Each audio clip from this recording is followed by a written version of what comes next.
Hi, welcome back to Let's Chat. I'm your host, Nikki Luciano, and tonight we have, so far, Missy.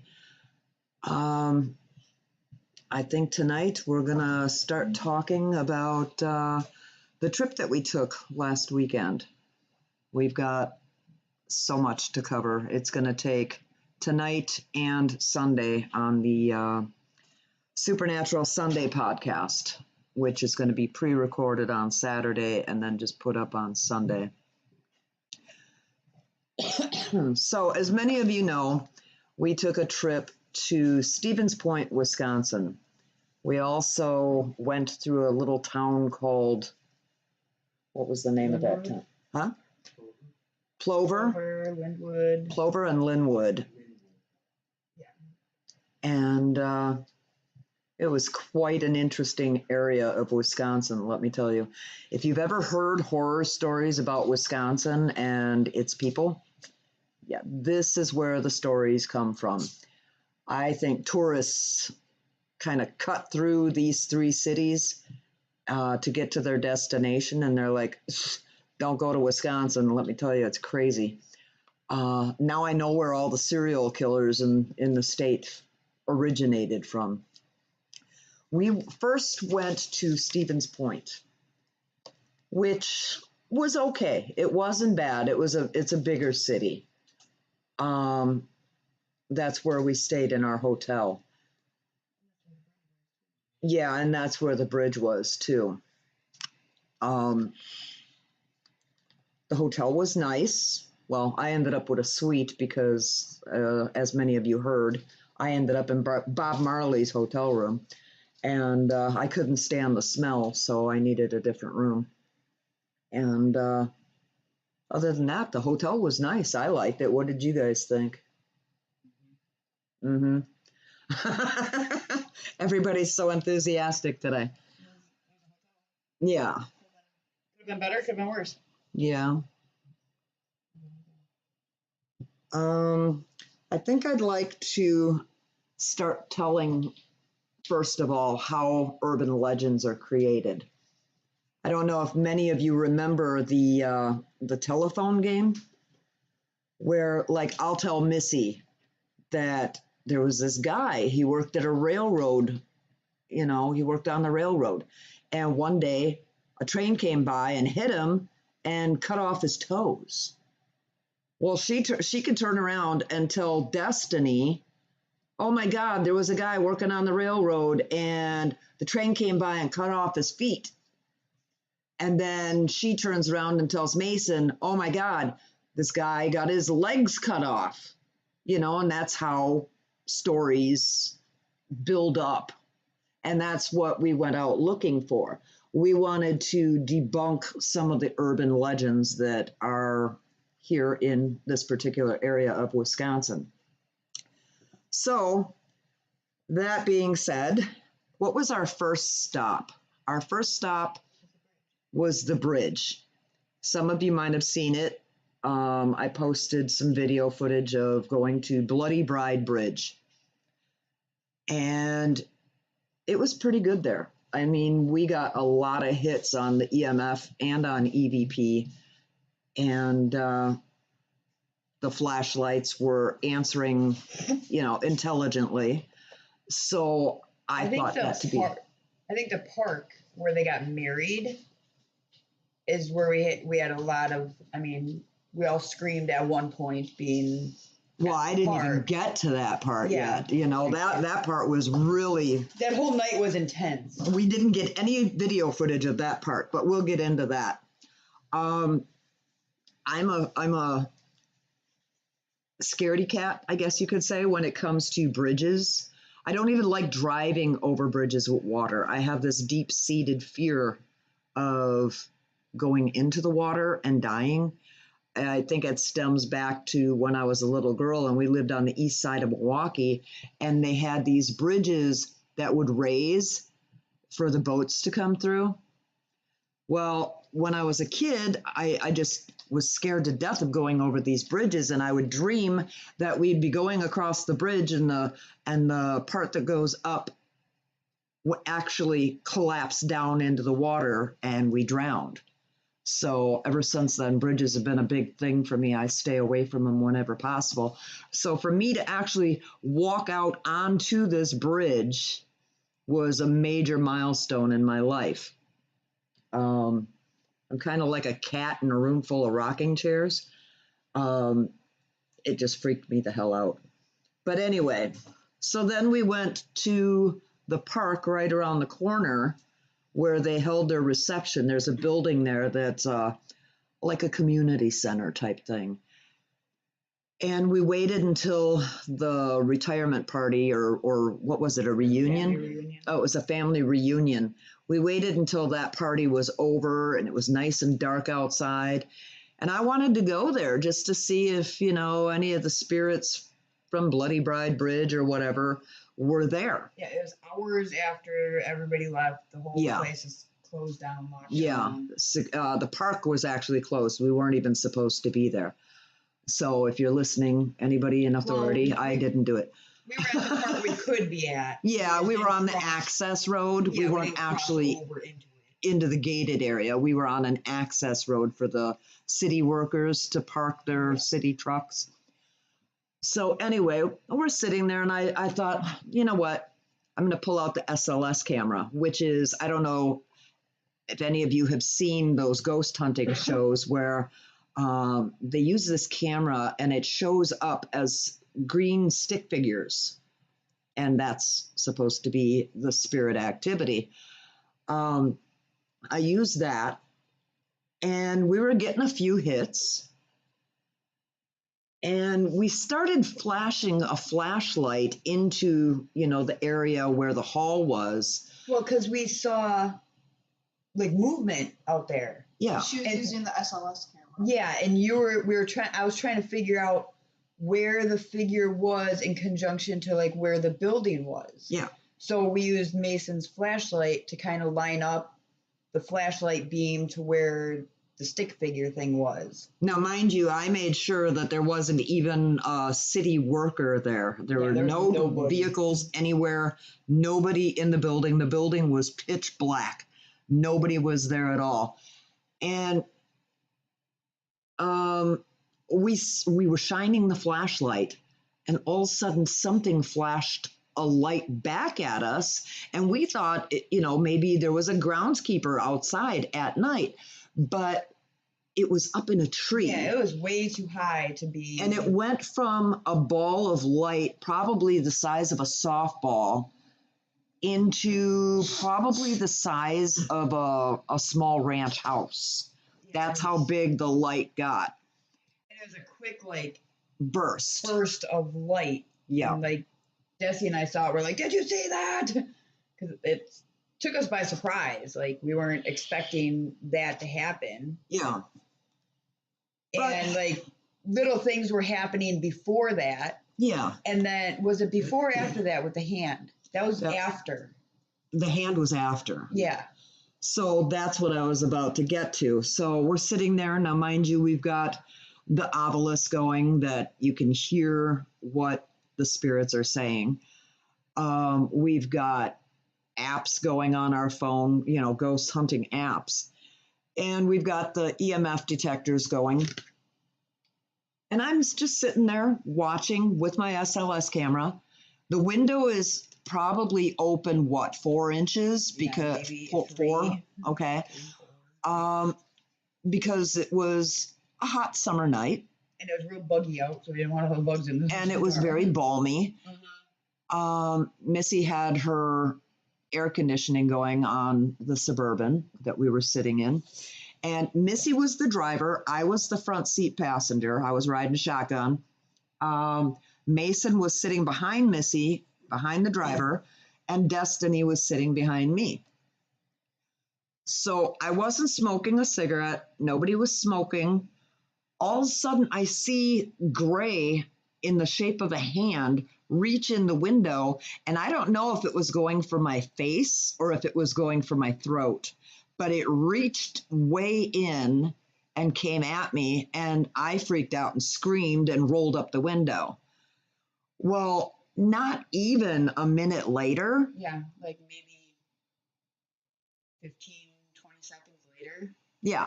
All of a sudden, we can hear somebody is outside of Mason's car door, jiggling the handle, trying to open the door. And he screamed like a girl and curled up into a trader bug. And I looked, and there's no human there was presence. No, we were very aware of our surroundings because I believe in safety first, you know? Every time anybody screamed, I looked to see if anybody's around. I'm like, okay. Yeah. So that's how that went. And then we got the hell out of Dodge. Isn't that when we went back to the hotel room? Yeah. Okay, so we went back to the hotel room and we figured Sunday we would get up early and check out of Because the it was hotel. already after midnight at this point. Yeah, it was probably after 1. After that, we drove up and down the bridge because they said after midnight is when you're more prone to like see her, and if you stop in the road, she'll appear in your vehicle. Well, we didn't stop. We're not that dumb. But because it's a 55-mile-an-hour road, there's still traffic on that road. Yeah. And we were driving, and we got tons of activity just driving back and forth. Oh, yeah. We got so many hits on the EVP and the And then we EMF. drove further into the park, kind of accidentally. But when we drove further into like the wooded area, that was just, it was just a very unsettling feeling. Like I didn't want to be there. So we turned around, and I think we did like 1 or 2 more passes on the bridge, and then we're like, okay, we got. No, we're not afraid of this kind of shit. It's just when Sunday came along and things just, it went from, oh, we're having a good time, we're on an adventure, to, no, this is fucking evil. It went from like 0 to 60 in 3.4 seconds. Yeah, it went from like a cute little fun ghost hunt. I don't know if you put cute and ghost hunt together. No. But I mean, it was a cute little fun like ghost hunt, and like, yeah, we had our moments where we all screamed and we, laughed about it, whatever. But then went from that to like literally like Hills Have Eyes survival thing, like it was almost like a life or death situation, kind of like so scary. I'm going to tell my perspective of what happened Saturday night once we got back to the hotel. And then Missy and Mason can tell their perspective. We get back to the hotel and we're kind of hanging out, and we're just like, I was over it, I was ready for more. I was over it, quite frankly. I wanted to get up early in the morning and go. Mm-hmm. So we went outside to have a cigarette because you can't smoke in hotel rooms anymore. And we no sooner get outside, I shit you not, all of a sudden, we're sitting on a bench right in front of the building, in front of this nice hotel. And excuse me. So we're sitting there smoking our cigarette. I probably took 3 hits off my cigarette.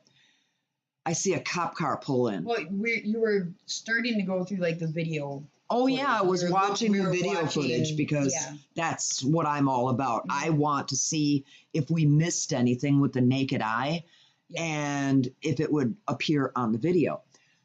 And I'm 3 hits in on a cigarette. Cop car pulls in. Missy goes, Mom, cops are here. I was like, oh, fuck. Because when Mason and I screamed when the gray hand came in the window and when something tried the door, it shook a foot. I probably broke the sound barrier with my scream. Now, I'm an alto. If you're a singer, an alto has a deeper voice. So when I scream, it's like, ah, and when Mason screams, it's like murder movie scream. Oh, yeah, he is a high soprano. And so we thought somebody called the cops on us. So I was like, oh, fuck. I'm like, put the video away. Yeah, we don't want him to say, oh, yeah, what were you doing? Yeah. So he pulls in, and there's like this median strip. It's kind of like at a hospital where you can drop off the emergency room patient and then go around the median and turn around and find a place to park. So cop comes in. He pulls right past us. He's looking at us the whole time. I was like, shit. I'm going to jail in Hickville. And he turns around, comes back, parks, gets out, and he goes up to this white Honda SUV type vehicle, and he's shining it with his flashlight, and he's looking inside. And I was like, oh my God, they got homeless people sleeping in cars out here or something. Then he kept glancing back at us. Yeah, he kept looking at us, and it was kind of strange. And I don't have the best rapport with police because that's just my personality. I'm not a fan. So, but I'm nice, I talk to anybody. I can talk to anybody. And so he comes walking over, and I was like, what's going on? And he says, that car over there was stolen from Minnesota, and the owner reported it stolen, and we found it. So now I got to check and see if the driver of this vehicle is in the hotel. Well, while he's talking to the front desk guy out in front, another cop pulls up, and they're standing there talking to each other. We ended up outside talking to these cops for like 3.5 hours. And they're telling us all these different ghost hunting places to go to. Because when he had to wait for confirmation, them to reconfirm that it is stolen, and they want them to recover the vehicle, blah, blah, blah. And then he started asking us questions about like, oh, where are you guys from? What are you doing out here? So we told him. Yeah, that we have, we're doing a paranormal investigation on 5 different places out here. And at first I was like, oh God, like he's going to think we're loony bins. He's going to call somebody in. We're going to take us away. No, this guy was quite the opposite. He got all excited. He was like, oh, you need to go here. You need to go there. And blah, blah, blah. Yeah, he listed off like a half a dozen places that we should go check out. And so did his partner, the other police officer. But I don't know. They didn't even mind standing there for the 3.5 hours. It turns out that the towing company that they're contracted with, the guy didn't want to come out and tow the car.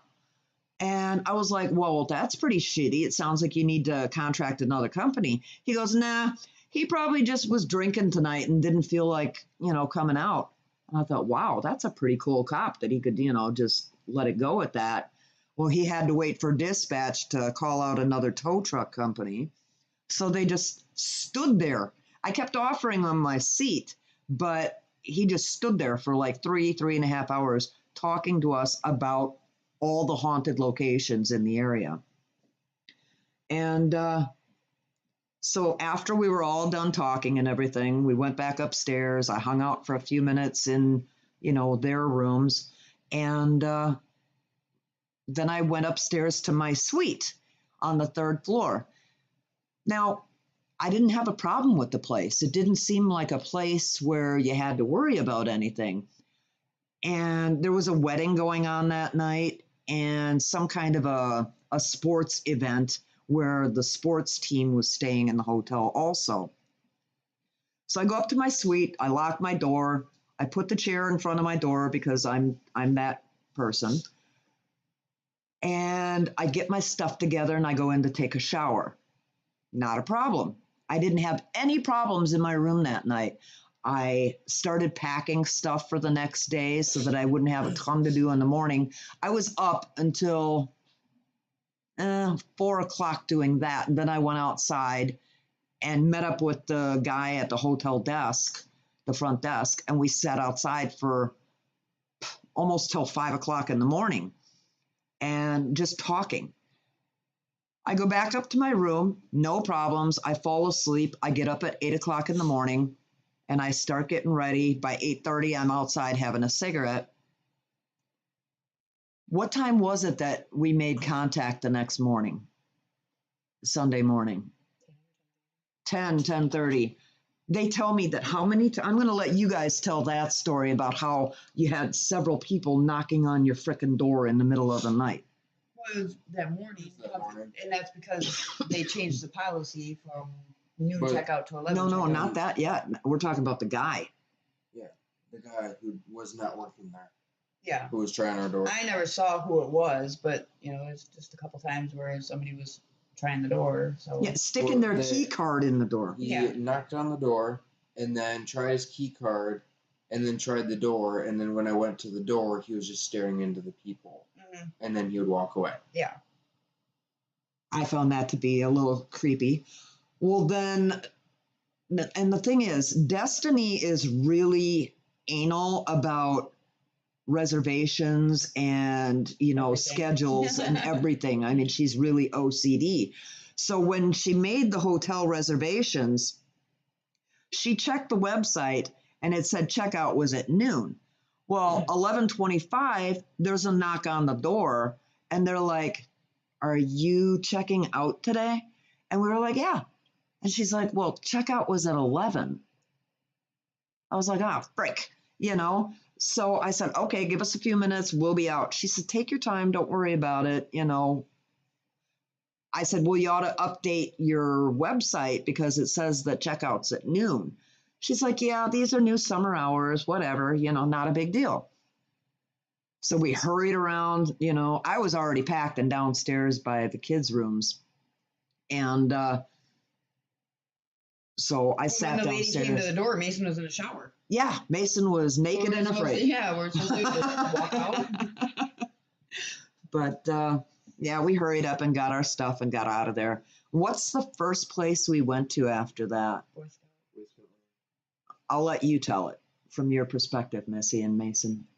So we went to Boy Scout Lane, and it's like as soon as you pull up, you get like kind of like a sadness. Mm-hmm. And not even, and that's before you even start thinking about these are, 7, 8, 9-year-old little boys that either got murdered or starved to death out there. You just got this overwhelming just sadness. And that's why, we're doing the recordings and things like that. And the SLS. yeah, and tons of them started coming towards the truck. And we're like, we're not here to hurt you. We're not here to do anything. We just, we're curious and we want to know what happened. And Yeah, we want to communicate. I'm like, and we love you.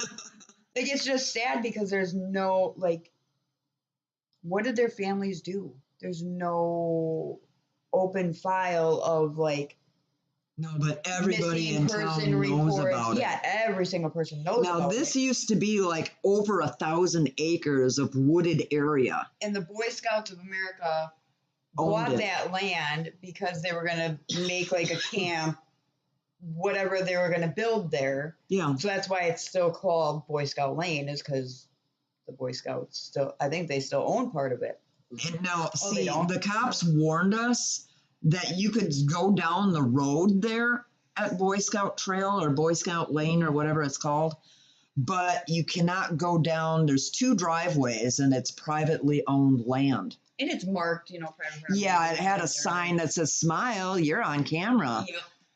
And we respected that. We did Yeah. not. We stayed on We main stayed red on the dirt road. main dirt road.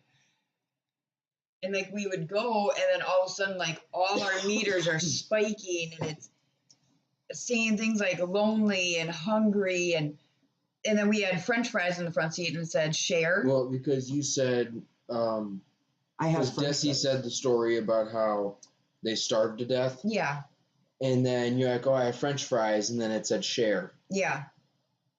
So it was responding intelligently. And actually, yeah. before it even Desi even told the story about them starving, it said hungry. yeah.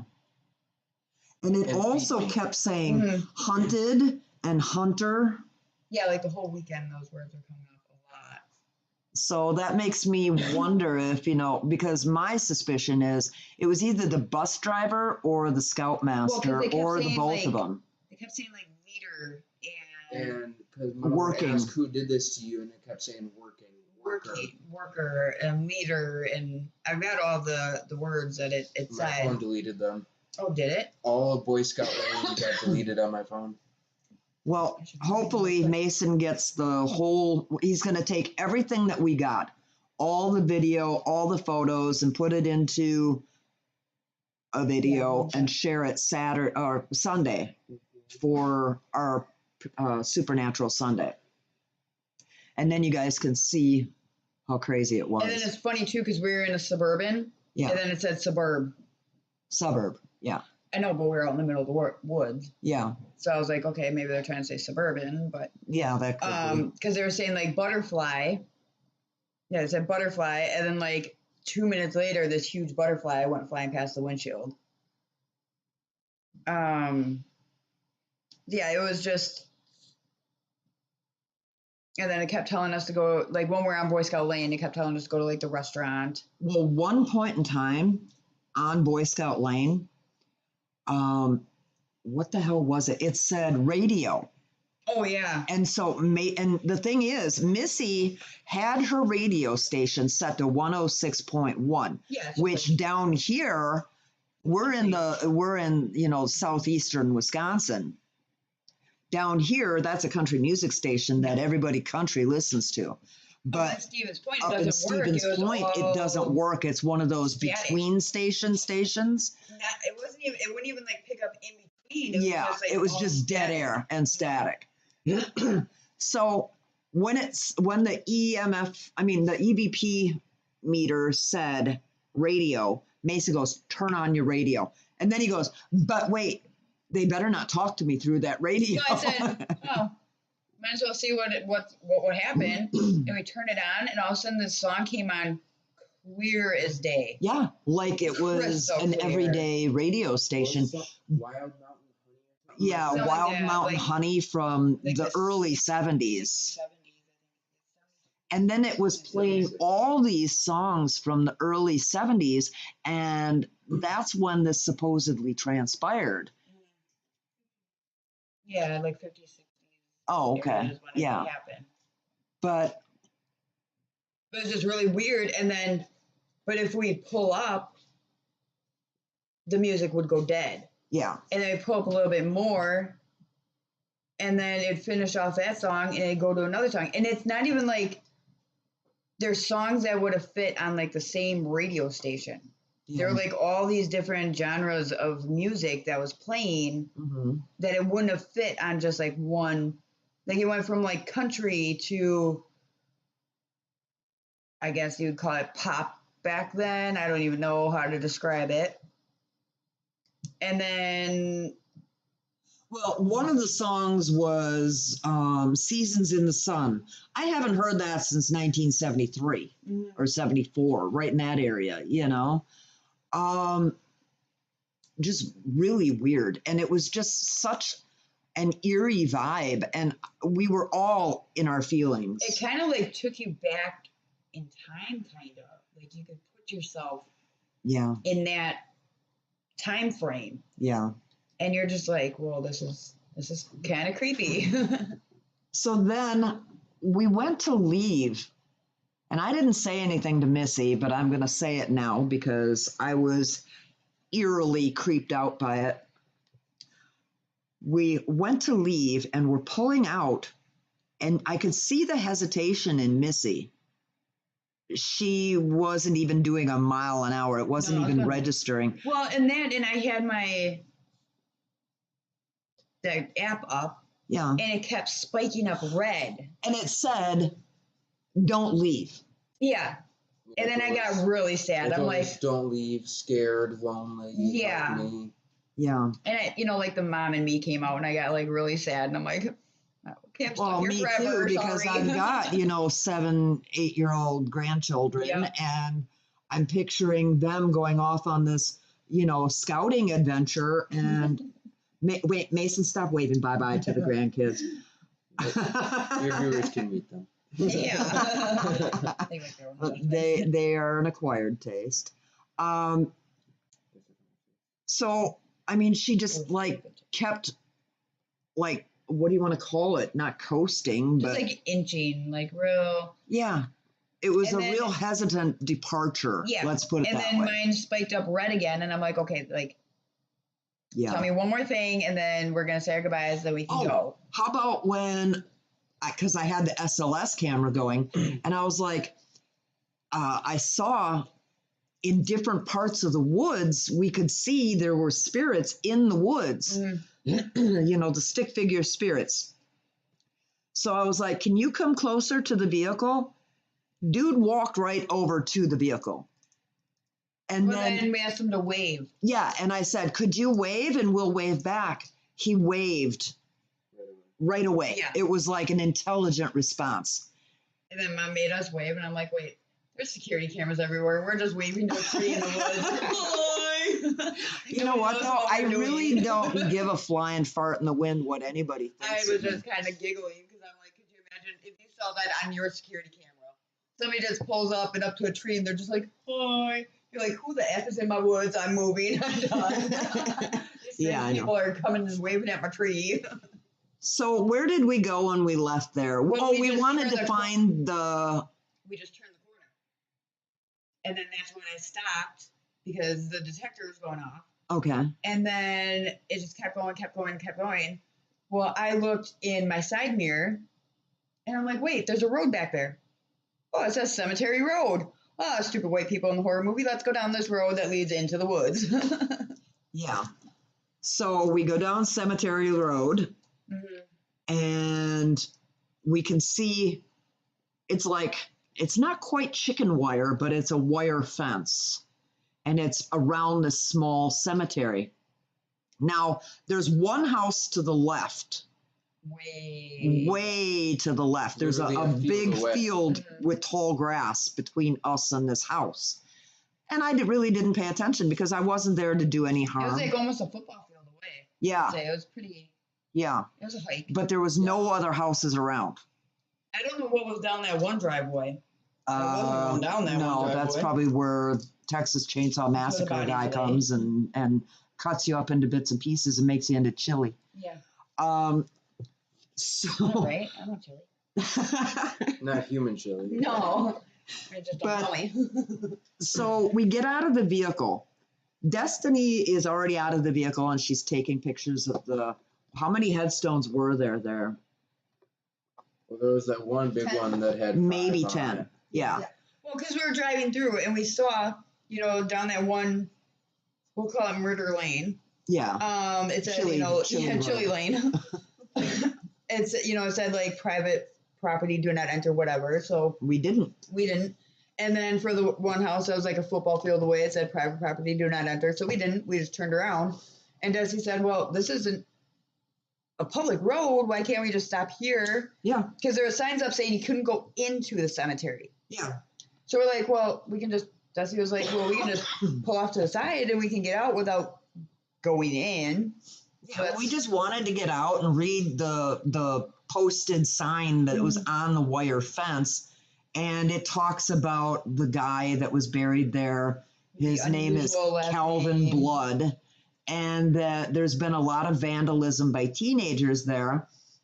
And, that they will be prosecuted if you're caught vandalizing, blah, blah, blah. Yeah, because on the sign it didn't say name. So that's one of the main reasons we got out, because we're like, unusual name, like, who is buried here? Yeah. And why do they basically have their own cemetery? Like, is this a mass murderer? Or what did we stumble across? So I reach into the vehicle to get a cigarette. And through my left peripheral vision, I see something like moving back and forth and hurrying through the field, this big field. And as it's getting closer, my eyes are, focusing, and I'm like, I go, Mason, look. And here's this old guy. He's old as, I don't know, a senior citizen's fart, coming through the field on a not a motorbike. What are they? Mountain bike. And this dude is cooking on this bike, let me tell you. He is coming hot and hairy right through this field. It's weird because, like, when we pulled up, not a soul in sight. Turn around, pull back around to park in front of the cemetery. Still nobody around. Like, I took surveillance of the whole land. Nope, nobody's around. Yeah. Okay. I get out. I walk maybe 10 feet in front of the Suburban, and the guy's already there talking to you guys. Mm-hmm. Yeah, I could He, not like, believe he did not appeared- hesitate. He was a man on a mission. And he wasn't even out of breath and nothing. No, that's what I noted right away. He stopped right in front of us, Mhm. and he got these papers in his hand, like he's serving us, documents. And the way he pulled up, he kind of like pinned us between like him and the Suburban. Yeah, And like Mason and I kept like backing up because like number one, you're in my bubble. I don't know you.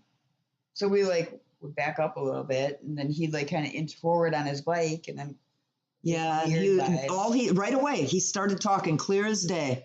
He's like, "I'm only going to take a few seconds of your time," and then he starts telling us this story about how this Calvin Blood, he served in the military, and telling the story. Such an honorable man, served honorably, very honorable person, honorable death, And then he had to mention how he served in the military as well. I thanked him. Honorably. Yeah, and I thanked him for his service, which is what I do whenever I meet somebody that, has served this country. And I have the highest respect for them. He was very cut and dry. He didn't let me talk. He said what he had to say. And then as fast as he showed up, he disappeared again. it might have been coincidental, but like what I noticed is like Mason and I kept hearing noises. And like I heard a banging coming from his house, and then I heard what sounded like footsteps behind us. So as he's talking, Mason and I, like our heads on a swivel, we're looking around. All of a sudden I heard this loud like noise coming from past the field, which would have been his house. And all of a sudden he just like picked up his bike, turned, and he was gone. Yeah. And he works. He said With he the works police with the department. police department, but there was a sheriff's vehicle in the driveway, his driveway. And he had to point it But out. Like, it was- see, look. It was an older SUV, and it had yellow letters that said sheriff. Yeah. And then if you work like alongside Yeah. the police You're not department, gonna get a sheriff's you're car. not gonna, because they don't give me a sheriff's car. Yeah, I know. Anytime there's anything that happens in the neighborhood, they come to me for my surveillance footage. I want my cop car. If he's gonna get one, I want one. And he was very dirty and unkempt. His jeans were filthy and ragged. His sweatshirt was inside out, and it was a Bugle Boys sweatshirt that they haven't worn since the early 80s. And mind you, it is hotter than Satan's armpit out. Yeah, He's wearing like 3 or 4 shirts, yeah. And his hoodie was all stained up. stained up and inside out. Yeah. His pants were stained up with whatever was He on had the shirt. holes in his shoes, and when we came home and we checked out the pictures, you look in the holes in his shoes, there's no frickin' feet in the shoes. No feet. And you know how a foot fills out a shoe? It was all He baggy. was all wrinkled. Yeah. Yeah, you can see like, like where the crease of your toes bend Yep, Mhm. and you break your shoes right Yep. there at the toes. His they His weren't. was didn't all have- broken. Yeah, like it was just further back was where like the main break of the shoe was. I want to know how the mother effer rode a bike with no feet in those shoes. I mean, demons with hooves can do many a things. All I know is there was I've just seen dogs ride bikes. the so- second I met him, and I'm a very good judge of character. I can meet somebody, and the second I meet them, I know them. I know what they're about. I was correct about all my son's girlfriends. I meet when I met my husband, I knew he was the one. I knew I was going to marry him. So when I met this guy, the first thing I said when he scurried away like the Wicked Witch of the West on Wizard of Oz on her bicycle, that's the way he took off. I looked at Mason and I said, that was the devil. He was so evil, I was shook. I was shook like a vibrator. I was just trembling inside. I could feel my whole skeleton shaking. Yeah, he definitely gave me like an uneasy feeling. So we really didn't stick around after that. We just kind of left. Took a few more pictures and left. Yeah, took a few more pictures. And I'm like, okay, we're out. Like, let's go to the. But when he was talking about how they take the teenagers and they take their driver's license away from them if they catch them vandalizing, and they have their cars repoed. And when they get into adulthood and they've got this felony on their record, then they sit and they'll regret what they did. Yeah. It made me think he was stalling us until the cops came and they were going to take us away. I really felt like that the cops in that area were in cahoots with this old geezer, and that No, I think we he would have was- ended up on Texas Chainsaw Massacre Part 2. He had a sheriff in the basement. And Well, that's what I'm saying too, but I don't know. He was just very, very dark and evil. yeah. Like that whole like town seemed off. Yeah. Because then we left there and we're like, okay, let's go check out the cafe. Oh, let's back up for a second. Everywhere we went, there were these like dune buggies and Well, that's what I was saying, is, like, ATVs. we were leaving and there's a yellow one coming like towards us, you know, in oncoming traffic. And they and- waved. It reminded me like- of the Stepford Wives. But as they like drove past, they all like turned their head creepily to look at us, and then they all waved at the same time, and like it was Yeah, just it was real like weird. it was like scripted. It was weird. And then we're just like, okay, whatever. We started going, pulled over because you wanted to make the video, Yeah. and I sat there watching the turkey that was chilling on the side of the road. And we started driving again, and all of a sudden, the same people now are behind us. And they're following us turn for turn for turn. Yeah. I have no idea where I'm at this point. No. We have They were just no making us clue. feel really sketched out. Yeah, and I'm like, I'm not stopping to turn on my GPS. I'm not. They literally followed us until the end of the city limits, and Yep. then they turned around, Yeah, Like they were making sure we left. escorting us out of town. like we weren't going to stop and dig up any more secrets or find anything else out that we weren't. supposed But to we know did. about. So we left there and then we wanted to go to the Cottage Cafe. So we mapped it out. We went to the Cottage Cafe. It's abandoned. There's nobody there anymore. Yeah, it's for sale. It's for sale. Which is weird because isn't that one of the places that the cop told us to go to? Yeah. The lunch place was the bar. Oh, See, like they talked. I think they were more excited about us seeing these things than like we were. Oh my hand. And so like they were back and forth with their stories and like where we should go, and I confused the two Yeah. on because I believe he did tell us that the Cottage Cafe, it used to be open, but some developer bought it, Yeah. and they're going to be that's what turning it was. into like a paper mill type press thing. I don't even know. Whatever. They're turning it into something else. So we weren't discouraged. We were like, okay, 1 out of 5 ain't bad. So our next stop, we wanted to go to this, what was it, the Point Bar, Desi? something Forest. Club Forest. Club Forest. Oh, Club Forest Bar. Now, I'll let Mason tell the story of the bar and the bartender and the prostitutes. Oh, I thought you were the one that looked it up. So No. Melvin The bartender. was in charge of picking up the prostitutes. At the railroad they, station. They call them girls. She's telling the story. I know, right? Which was literally across the street was the train station, like the train tracks where they would drop off the girls.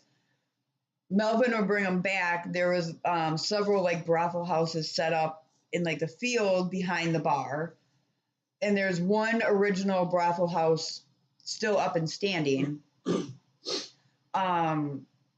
But he brought the girls back. One of the customers got a little rough with with one of the girls, who was supposedly Melvin's like one true love, and it was Melvin's job to protect the girls and whatever. So he stepped in to protect her. The customer shot and killed him. Yeah. So we go to this bar.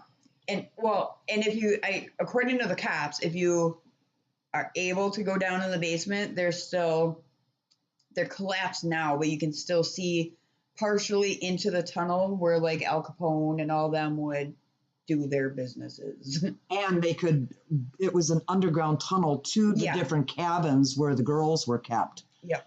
And so I guess I took a picture of it, and I already put that on Facebook. It tells the story, and it's on the back of the freaking menu. So we walk into this bar right away. I got to go to the bathroom. So I go into the bathroom. They find us a seat. We sit down. Mason goes into the bathroom and he's in there peeing, taking care of his business, and all of a sudden the automatic hand dryer goes off. It's the one by where you have itself. to stick your hand in front of You it have to, like, for the wave paper your towel hand to to go. come out. Yep. All of a sudden I'm in there, and all of a sudden paper towel is just coming out. Guess who's not washing their hands now? This one. This guy. This guy. It's a good thing we carry hand sanitizer. I'd have licked my fingers clean after that. I don't Yeah, care. like we're not. There's a ghost. So we sit down, and I didn't want to stay long. I just had this feeling. So I just ordered a really large nacho dish and 4 sodas.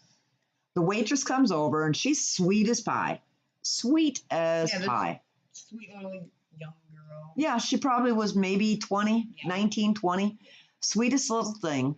And she took our order. And you could tell she was new. Yeah. Mhm. And I asked her, I said, Yeah. do you know anything about the story here on the back of the menu? She goes, no, today's only my 4th day here. And I said, well, is there an owner or somebody that I could talk to that would know the story and could come over and talk to us? She's like, yeah, that lady over there is the owner. Because the cop told us that the owners are part of the Stevens Point Paranormal Investigation Team. Yep. Yes. So we thought, cool, another people. investigation team. Yeah, like- We'll get along like, flies and honey. So we're waiting, and we see the waitress go over and talk to the owner of the bar. And she kind of like glances over at us, turns around, and I thought, okay, she's coming out. Nope, she went into the back room. I'm like, okay, maybe she's, going to take off her apron and come out and talk, or bring out, information or something. Just give me something. No, this bitch did not come out by us at all. She would not make eye contact with us the rest of the day. No, the rest of the time she stood there and she was making drinks and she kept glancing over and just glaring and rolling her eyes. Yeah. So there's this group of 4 or 5 people sitting behind us. Well, she had the waitress come over and tell us whatever we know is on the menu. Yeah. That's it. Just cut and dry. Yeah. So anyway, there's this group of 4 or 5 people sitting behind us. And I always glance around. If my back isn't, to a wall where I can see people approaching me, I'm constantly like looking around. I'm aware of my surroundings. So here's this guy in a blue polo shirt. It's like I call it royal blue. It's not a dark navy blue, but it's not a sky blue. And he's got like gray hair. And he's making this really weird face at us. See, I didn't see that guy. That's all. Okay. Because I'm Yeah, like, they were just sitting there. They were talking about golf the whole time. oh, okay. Yeah. Oh, And Yeah, he sat down with there was 2 couples there, and then he walked up like 5 minutes after we got there. Oh, and okay. He sat down. so he just gave me this look that was just really weird. Like, somebody with special needs would make at you if they weren't comfortable with you. So I was like, whatever. And I even said to Missy, I said, look at this guy. He's making faces like he's, got a problem. Missy glanced over at him, whatever. We finished our sodas, we finished our nachos, and we left. Where did we go from there? Okay, home. So the whole ride home, it was pretty quiet. Well, and like the whole time we were there, especially after we left like Stevens Point, Mason's like, do we have like a neon sign on us that says like tourists because everybody every was vehicle looking at that us drove weird. by was looking in at us, and they'd like rubberneck, you know, where they're like straining their neck to turn around and see what the hell we were doing, you Well, know. what I thought was weird about the bar is that, like, with the people there, it's like they acknowledged us, but they didn't want us to know that they saw us. Yeah, It's like they weren't allowed to acknowledge us. yeah. It was just weird. And like everybody that was sitting at the bar got up and went to that other side of the room Mhm. and stood over there and talked. Yeah. Yeah, it was just really sketch. And so anyway, we come home for only spending one night away from home and one whole day. It felt like we were gone for like 2 weeks. I mean, that drive home felt like it took like Drive home Oh, for yeah. 3 days. It took 3 days to drive home. It was horrible. And I felt drained mentally, physically. I needed a nap. The second I got home, I was like, no, this is too much. I need to sleep. the ride there was I had no problem. Yeah.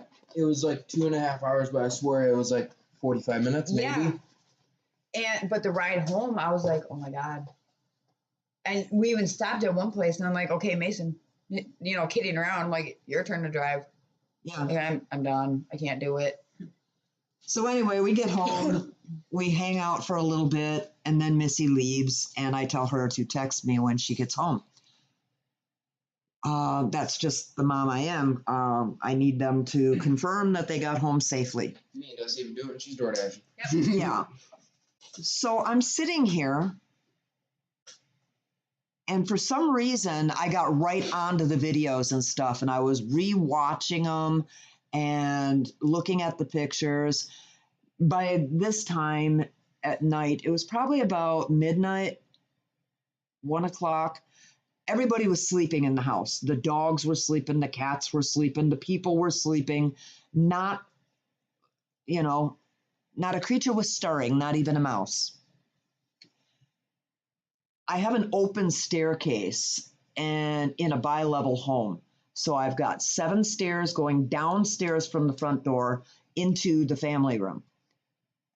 There's 7 stairs going upstairs into my kitchen, living room, dining room area. So I'm sitting there on the couch and I hear somebody heavily coming up all 14 stairs, and I'm counting them. And I'm thinking, oh, that's Mason. He's coming up for a midnight snack. Well, as soon as we got home, Mason just ran right to his room and went to bed. Yeah, he crashed Checked hard. out. So I waited and I looked over at the open railing. I looked at the open railing and there was nobody coming up the stairs. So I looked at my security monitor. There was nobody on the entire staircase, but whoever it was came up all 14 steps and stood there on the top landing. And I was like, what the hell? So I thought, okay, whatever, maybe somebody followed us home.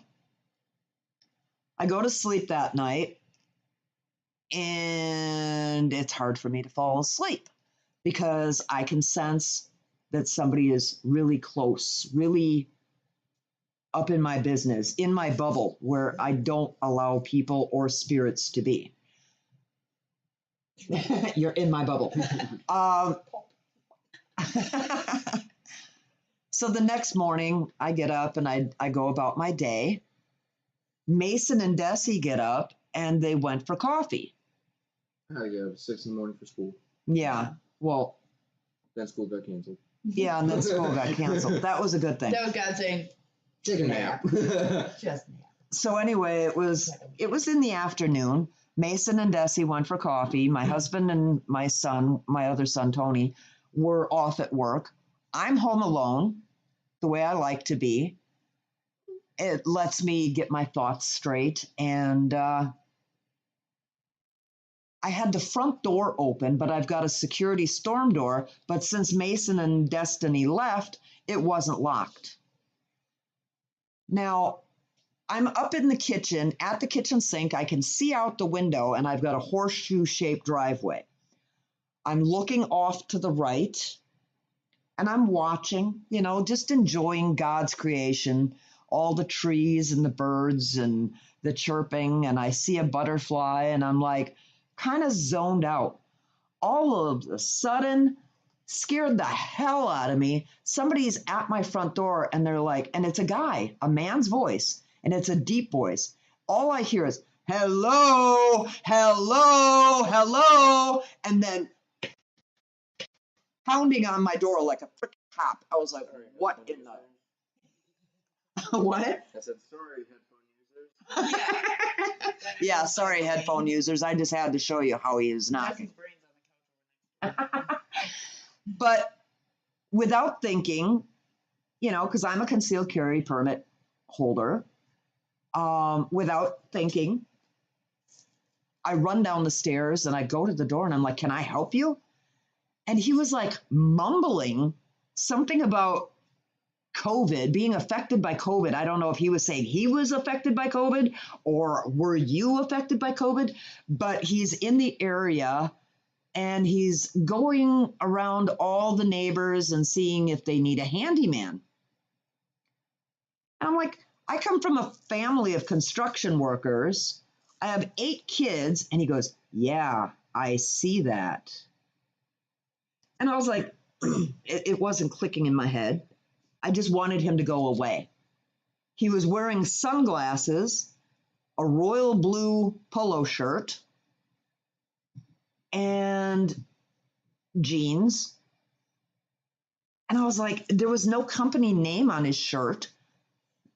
And he had to be like 75, 80 years old. And I was like, what the hell? It didn't jive in my head. It wasn't clicking. You know what I mean? It was like something was blocking me from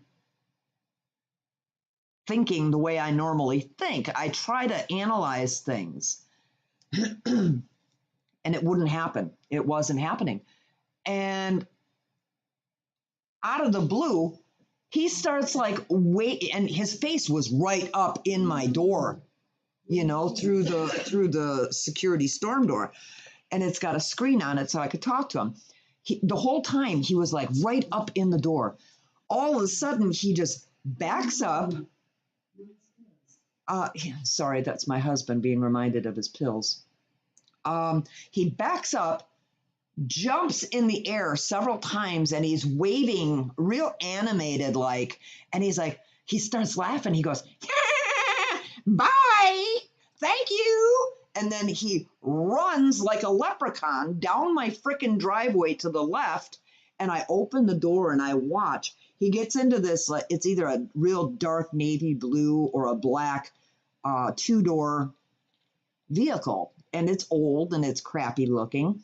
And I'm checking out the doors and stuff. There's no company name, no nothing. Now, my street is such that I'm the 3rd house from the corner. He didn't go to the right to any of my neighbors. And I was watching earlier when I was at the kitchen sink. He did not come from that direction. So he had to have come from the corner. He leaves my driveway, turns left, goes past my 2 neighbors, and then gets to the stop sign. That was it. He did not go to any other neighbors. So I was like, well, that was really queer, And Mason and Desi came home like maybe 10 minutes later, and I told them the whole story. And they're like, okay, the concealed carry permit holder didn't answer the door with her gun. In the heat of the moment like that, you don't have time to think. Somebody is at your door and they're like, hello, hello. I thought it was an emergency. I didn't know. I thought maybe it was one of my neighbors. So I was like, okay, whatever. That night, my daughter Missy calls me, and you can tell them your story about your walk with the family and the dog. Yeah, so we just got a puppy, so we try to take her out for a walk every night. And we just walk around the neighborhood, and we're walking probably, you know, like we're a couple blocks away from the house, whatever, and we decide we're going to turn around. And so we get to the stop sign, we turn around, we head back. Kids are playing red, yellow, green light. So like we'll say green light and they can walk briskly. And we say like yellow light and they got to walk in slow motion. We say red light, they got to stop. Yeah. And I'm walking, I've got the dog by me. And all of a sudden I hear like this stick dragging. No, first you heard the chains. Well, no, first I heard the stick dragging. Oh, okay. And I was like, okay, whatever. You know, there's people that live in this neighborhood. There's going to be noises. Well, then I heard a chain. And that's when I turned around and we were like 5 houses away from the stop sign. Mm-hmm. He was about 2 houses further back from the stop sign. So there's a good like 7 houses in between us. And I'm watching him and he gets up to the stop sign and I was like, okay. And so I told Tanner, I was like, Tanner, there's this guy creeping up on us and he's carrying this huge stick. It was probably a good like 6 feet tall, this stick that he's just carrying with him. And he's dragging it and pounding it on the ground and dragging it and pounding it on the ground. I was like, Tanner, there's a creepy guy coming up. So Tanner adjusts his gun. You know, we're concealed carry holders. We can do that. He can. And so we're walking and I'm, you know, trying to keep track by listening, like how far away he is.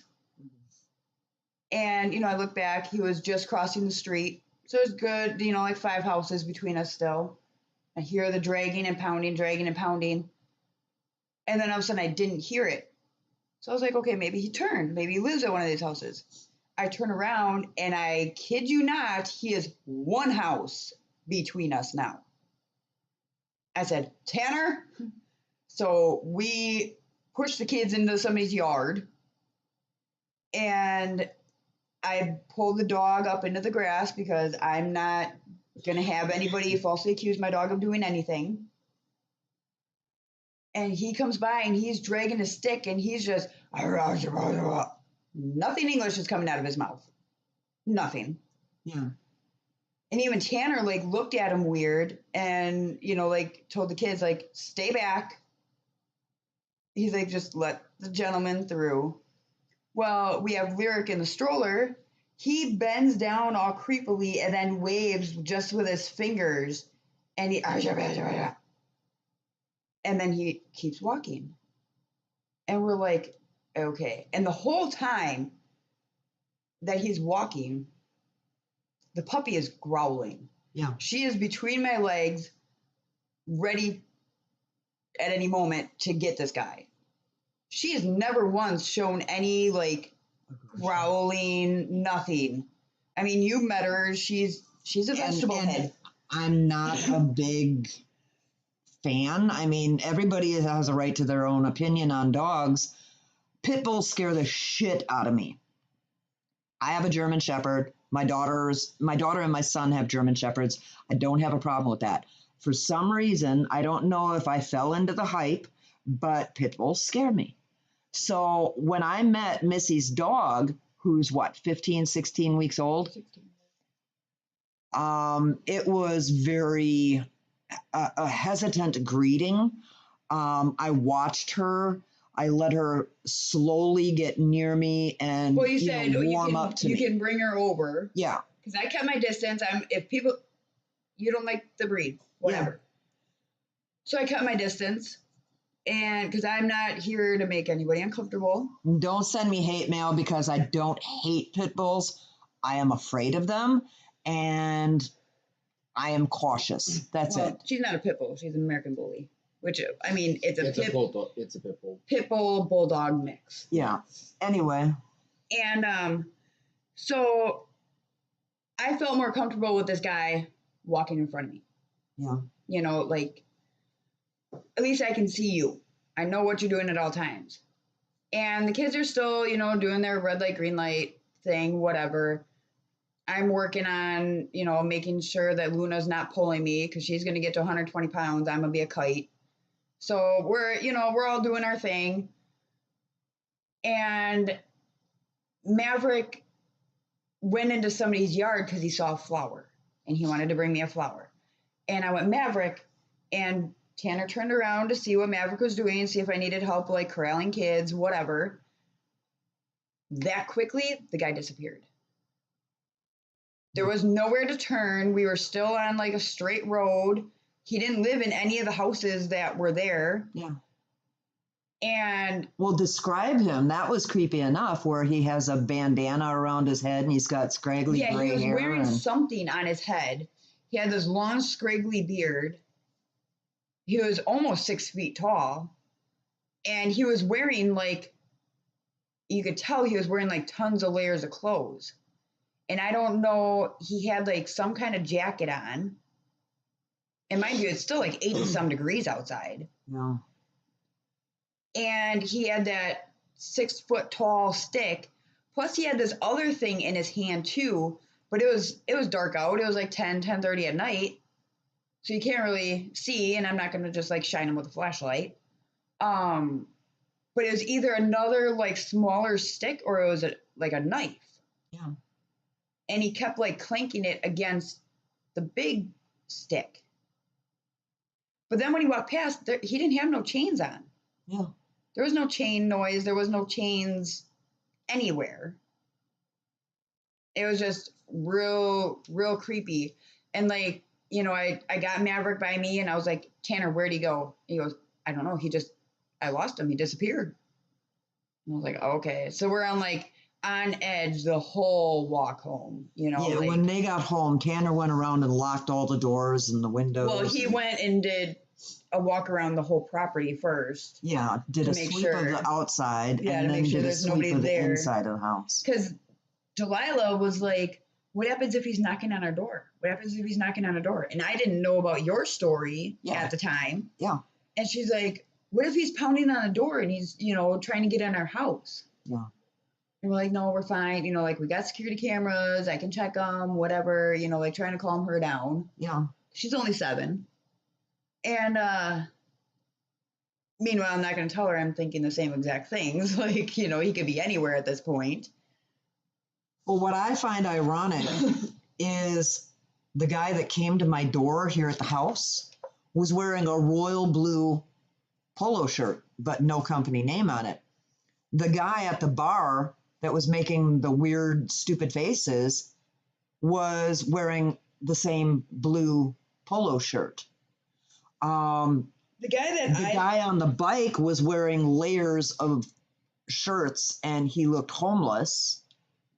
And so did the creepy guy that was by your house. And the guy that I saw looked like he could be the creepy guy on the bike's brother, Yeah. but with a longer beard. Uh-huh. Like a more fuller, longer beard. Yeah. Like it just like their eyes and like facial features were very similar. So, yeah, that's where we're at right now. I don't know. I just don't like it. And the first thing that we all came to agreement on, anybody that's read my book, which one was it? Oh, Fire Within Me. Sorry, I had a mental breakdown there. Mhm. Fire Within Me knows that there has always been this presence of a man with long, scraggly gray hair. He comes in different forms in our life, but it turns out it's some kind of a demonic presence. And I've had it since I was 2 years old. Well, the day before, you know, like the morning and afternoon before we went on the walk and before I talked to you, because I called you right after that walk. I normally don't call you that late at night unless it's important. But during the day, it sounded like somebody was stomping up and down my stairs. Yeah. And then at one point, it sounded like they dropped something down the stairs. Or And fell even- down the stairs. Well, it didn't sound like a person coming down the stairs. It sounded like an object. And even the kids were like, what was that? Yeah, And then that's they're when like, you "Oh, can said your dog even perked up because they thought it was Tanner coming down the stairs. Yeah. Delilah was like, oh, I didn't know Dad was home today.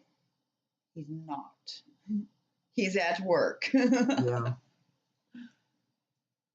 So, anybody else want to add anything that they found to be, I don't know, eerie, creepy, unusual? No. So, well, in my book, I described the guy and we called him the creep. Yeah. So the first thing that we all came to an agreement upon is we think the creep is back. So then Mason has to put a little hitch in my get along here, and he's like, I don't think the creep ever left. No. I think he's just been laying dormant and watching. You know, because when you can see spirit, when you can hear spirit, when you can use all of your senses, like I can smell certain spirits. Mm-hmm. Like my grandma Rose, I've spoken on this many a times before. Whenever my grandma Rose, her spirit is here, I can either smell ivory soap, you know, the bar soap, or cherry pie, or roses. And see, that's weird. Like, not weird, but I mean, I haven't even told you this yet, but every time, because we've been outside a lot today. It's 90 some degrees out, sprinklers out, there's a pool in the backyard for the puppy, whatever, you know, and I'm back and forth, keeping track of water. Mm-hmm. And baby was napping in the house, and I go in the kitchen. Why the F do I smell Christmas cookies? Oh, wow. I have never made Christmas cookies in my house since I've lived there. Yeah. We make Christmas cookies here. I know. Huh. And it's this one spot as you walk through the kitchen. It smells like there's a piping hot plate of fresh Christmas cookies there. Wow. And I was even on the phone with Marie today, and I'm like, why am I smelling Christmas cookies? Like, now I want Christmas cookies, but it's only July. Or not even July. This is not the peanut butter. Well, I'd like to clear something up. When we were on Bloody Bride Bridge, at first, at one area, we could smell wedding flowers. And I was trying to explain this to my mother because she was like, what is the difference between wedding flowers and funeral flowers? Because at another part of the bridge, I smelled a funeral. Okay? And I said, Ma, wedding flowers have like a bright, happy smell. Yeah. When you're at a funeral, I can smell not only the sadness, but the flowers smell different, and you can tell that, you know, the flowers are covering up like the embalming smell and the, you know, just the death smell. It's totally a even different if you go to smell. a funeral that the person, you know, like, because I've been to funerals where they've been cremated. Those flowers just don't have the same smell as like wedding flowers or just like flowers you find at the grocery store, you know, whatever. Yeah. They just have like a different, more of like a essential oil type smell. Yeah, that's it. To them. Like that's it. Fake smell, kind of. Like a paraben type smell. Yeah. But I link like certain smells with like funeral smells. Like once in a while, tea tree oil will trigger like funeral smell for me. Really? Yeah. Wow. That's why once in a while, like I can handle tea tree oil, but in small doses. If it's too overpowering, then it's just too much. Now, see, I keep glass saucer dishes with paper towels on it and tea tree oil on it underneath my furniture to keep spiders away and stuff, you know? I know. I can tell when you first do it because I come over and I'm like, it's a little much. No wonder the spiders don't like it. Maybe I'm part spider. But it works. I mean, it keeps them away from me, and I'm a happy girl. I know. Yeah. Yeah, I know. But what else? Okay, the next trip that we're taking is going to be at this Lac La Belle Cemetery in Oconomowoc, Wisconsin. And it's local, so we don't have to spend the night or anything like that. No hotel fees. No Tanner being frustrated because he's stuck with all the kids. But there is... Tanner kind of likes it when I'm gone because he doesn't have to deal with my bipolar butt right now. So, I mean, I'm a little hormonal and a little... You can't blame it on being pregnant. You've always been like this, honey. It's worse when I'm pregnant. But there's this Yeah. one particular grave that I want to I've heard visit. you when you weren't pregnant with Shannon. There's this one particular grave that I want to visit. This headstone is 15 feet tall. There's a cross, and then there's a statue of a little girl. Well, a young girl. I can't say little. She's like 12 or 13. It turns out that this girl jumped into Lake Lac La Belle or Lac La Belle Lake, however you want to say it, and drowned. She committed suicide at 12 or 13. Now, when you visit the cemetery, if you hide, visitors have been, they've hidden behind other headstones, and they've witnessed the spirit of this little girl coming out of the statue, walking to the lake and jumping in. I'm not hiding from a ghost. Why we That hide? just sounds sketchy. Why we hide? Just to It watch says you have to her, hide.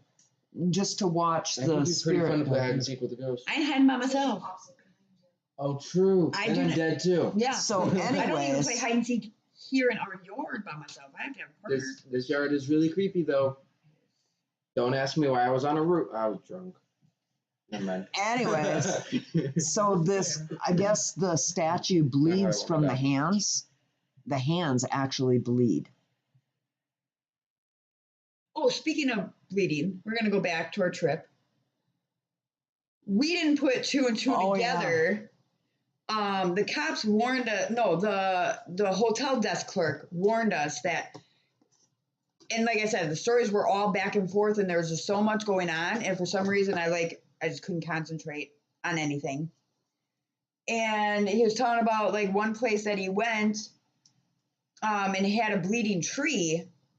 But don't go there because the landowners shot at Shoot them you, the yeah. last time he was out there. Mhm. And so we're like, okay, mark that one off our list. Well, we just had like a mental like Block. blob of list in our head. We're like, okay, yeah, got it. Well, the house on Cemetery Lane that has blood there, buried there, Yeah, Mr. Blood, Calvin Blood. Calvin, that's where the bleeding tree was. And if you the guy touch on the it- bicycle is the guy who shot at The other This- people that have these other stopped. people. Yep. So So we're lucky we didn't get shot. We just got scolded. yeah, and I guess if you touch the tree, you get cursed. But if you go there at night, you can see the blood coming out of the tree. We didn't know all that when we pulled up. We didn't know that was the location, that was anything. We just stupid white people driving in the woods. We stumbled across the cemetery. We're gonna stop and look. But yeah, so I can't wait to go to this Oconomowoc one. I guess there's, if you sit on a certain headstone there, something shoves you off of it. What? I mean, sitting on a headstone, isn't that kind of disrespectful? Yeah. I also grew up very afraid of cemeteries. I thought it was like, Hands are gonna reach out and grab your feet. well, I always thought just like, that's a place you have to have the most respect. Yeah. Like you try not to walk across The graves. them. Yeah. Like you stay where you're supposed to be. Yep. I try not to walk like on the grass at all. Number one, grass at cemeteries is suspiciously mushy. Very. Don't ever wear high heels like I did when I I went can't to even wear that on a concrete floor. I ain't gonna wear it to a cemetery. I went to Grandma Rose's funeral, and stupid me, I was wearing high heels that day. Yeah, I aerated all the graves, so it wasn't a pleasant feeling to feel Made like it you're easier sinking for them to down. plant grass. Yeah. What? Partners in Crime podcast said, "What's up, guys?" That is Bill Okay. Crooks, William Crooks. Hi, Bill. How you doing? I missed you guys. I haven't heard from you guys last week or this week. I don't know if Gunnar is on another suspension from Facebook or what, but I know he's been doing a lot of outdoor stuff. He's been fishing, and he's been after this king salmon. And I've been following where I can, but If you listen to the rest of this podcast, you'll hear that we have had a busy, busy week. And like I said, Mason is trying to piece together all the footage from the trip and pictures and make it into one long video. And we're going to post it on Sunday. That is the day that we're having our 4th of July cookout / grandson's birthday party. He's turning 2 this year. And we do it up big here, let me tell you. We shoot off fireworks. It is a spectacle. My neighbors hate me so much, and I'm such a happy girl. Ever since, but ever since the Border Patrol people moved in, we've had like this unspoken war of like who's got the bigger, better fireworks. So I mean, it kind of adds to the fun. Well, the rich boy buys the ones that are for the big exhibits of fireworks. You know, like the ones that they have at the parks. But we have Missy who ties mortars together with bottle rockets and the black cats, and she comes up with these things that sound like a bomb. We blow up watermelons. I think it was past life. I was on like the Civil War or something. Well, no, part of like building stuff, movie drafts. My mom, on her dad's side of the family, they're Italian. On my mom's side of the family, they are Irish hillbillies, and I have ancestors that were mob people. I have ancestors that were rum runners and, bootleggers and stuff like that. My family comes from the hills of Tennessee, and that's where you get your blowing shit up from, I feel like it's just because we're all slightly psychotic. And psychotic helps. That's just, that's the cherry on top of the cake. We're all psychotic. Could be my depression kicking in. I love watching things blow up. And if I get a little fire at the end. What did we all blow up when we were living in Muskego, Wisconsin? Oh, we blew up my Barbies, my Ninja Turtles, Mason's Kim Possible, Bratz dolls. Tubs of Cool Whip, watermelons. We actually put holes. Oh yeah, we almost started the garage on fire. I was a firefighter though, so I took care of it. Barely. Yeah, but you almost took out my 73 Javelin AMX. Who leaves a garage door open when I'm making bombs? Well, Jesus, willy-nilly, that was just craziness. I said I'm not responsible. What happens? We blow up trees. On my land. Buckets. We made this one. Well, Missy made this one bomb, and we put it under a 5-gallon bucket, and we all took for shelter. Oh, there's shrapnel everywhere. It blew up. It blew a pothole in my driveway. My bad. A big pothole. That's my bad. And every year, right after the 4th of July, it gets bigger, and we have to fill it up again with asphalt. Security base, so it doesn't roll away. Yeah. How about when Andrea was shooting off bottle rocket? No, Roman candles. And you're supposed to count. Now, each of these Roman candles held 8 shots. So we're counting 1, 2. When it came to like number 4, it just stopped going. What does this blonde little ding dong do? She turns the cannon and looks in the tube. It goes off, whizzes past her face, and burns the whole side of her face. Well, I was like, you are too dumb to handle fireworks. See, at least I've never had fireworks in my face. Yeah. Well, that's the last time we did fireworks with Andrea. Yeah. We had one last year that we just It bought was it a rogue firework. We bought it at the stand. I didn't do nothing to it. I didn't even get to light it. Set it off the right way, and it took off. It was chasing people around my yard. Well, it was one of them. It was like one of those 50-shot block things. Yeah. It was like the 51. Wait, didn't they call that the 50-gun salute or something like that? I don't know what it's called. I don't know what the hell it was. All of a sudden, it's blowing out the side, it's blowing out the bottom, it's blowing out the top. Marie's getting blasted in the ear Marie by got one. blasted in the ear, yeah. I had to bring her in the house and administer first aid. Her ear was ringing for like a month after that. She couldn't hear for a month. Yeah, she had to go to the doctor. Yeah. Because she lost hearing out of that ear. But I didn't do it. Nope, that wasn't one of your bombs. I was down at the driveway. I wasn't up there. All I saw, it looked like my whole, I call that center part of my horseshoe-shaped driveway, I call that the island. The whole island looked like it was on Well, we fire. have pictures of it, and there's literally like 10 shots going off at once in all different there was directions. more than 10. Well, in that one picture we have, like, it looked like Danny was peeing out fire because it, like, was shooting at him, almost getting him in his ding-a-ling, and he's just standing there. That's Danny. Yeah, but it looks like he's just peeing out fire, and I told Haley she should buy him a cream for that because that doesn't look healthy. Excuse me. Don't make me laugh while I'm hitting on a cigarette. Well, Anyway, well, we've been taking up way too much of everybody's time here. They can leave. Anyway, be sure to join us on Sunday. It's going to be a pre-recorded show. It's, like I said, just going to be video footage and pictures of our weekend. And I really, really enjoyed doing last weekend, being able to just go on camera and do, like a live video and then turn around and post it to Facebook and stuff. But I try not to get in front of the camera. I'm always self-conscious about how I look. You guys to catch us off guard on yeah, camera. I threatened your life once or twice on camera that weekend.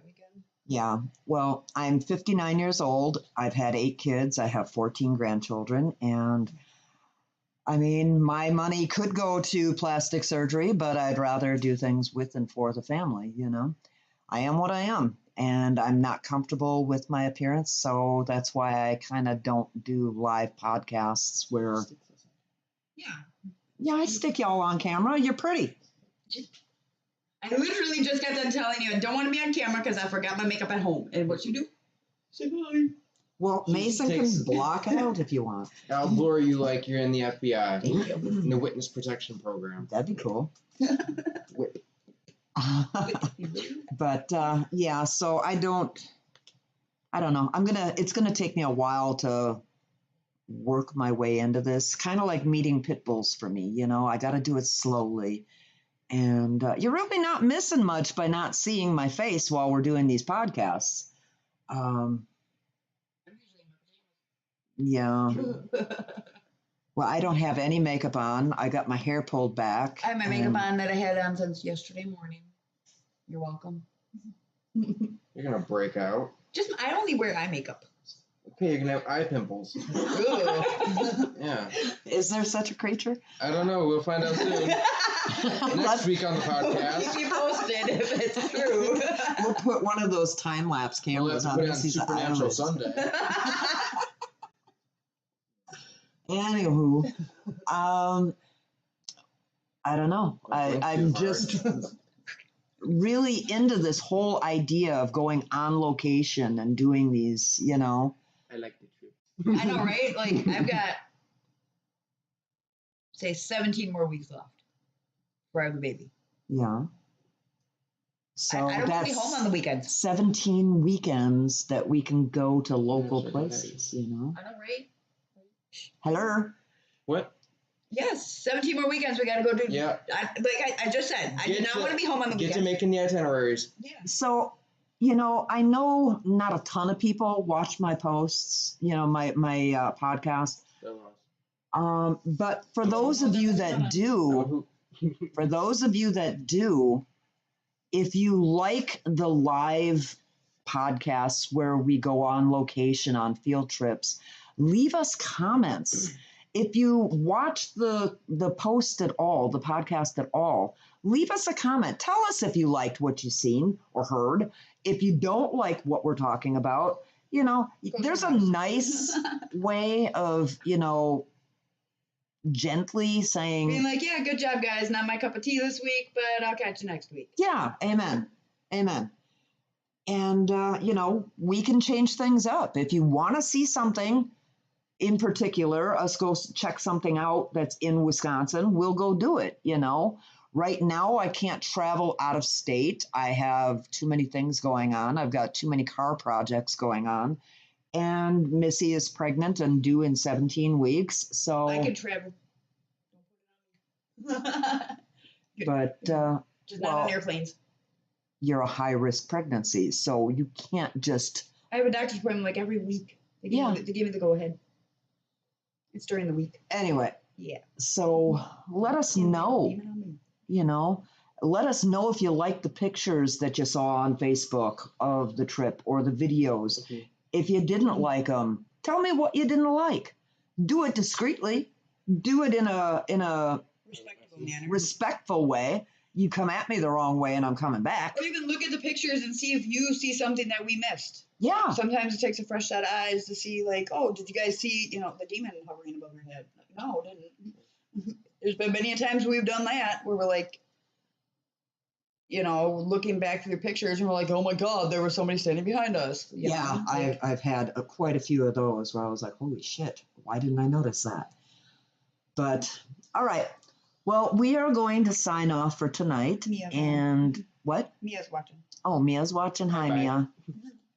Mia. Be sure to join in on Sunday. We're, like I said, we're going to post it on Saturday. Or no, Post it on Sunday. we're posting it on Sunday, but it's going to be a It's not a live, pre-recorded. it's just a video. Yeah, it's not alive. So make sure you tune in Sunday at 3 p.m. for Supernatural Sunday. Comment, like, subscribe, all that jazz. Yeah, Just put that in there. and follow me, follow us. And let's do this. All right. Have a great night, everybody. This is Nikki Luciano signing out.